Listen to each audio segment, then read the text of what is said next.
กินง่ายพี่ชอบ ตู้ไม้นะ ได้กินง่ายก็ตู้สองตู้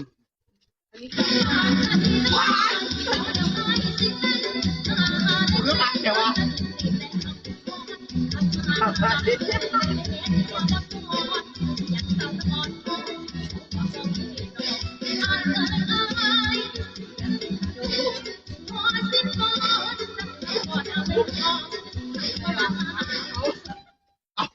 อย่าเผาเลยเดี๋ยวอีกอยู่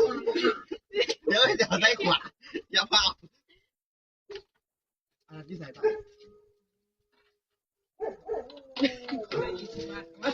ฉันเติมหาซีฟ เอาเหรอ อย่าเฮาหูเต้นซื่อๆกินโคตรง่ายเลยแหละ ไหนวะ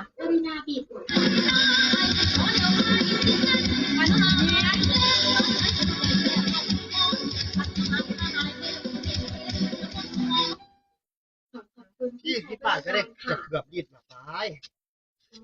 โคตรหลาย 95 เดี๋ยวเลยจะมาอุดหนุนตลาดเลยอย่าเปล่าเดี๋ยวจะให้ในทีวีกูสไนเอ้ยเมา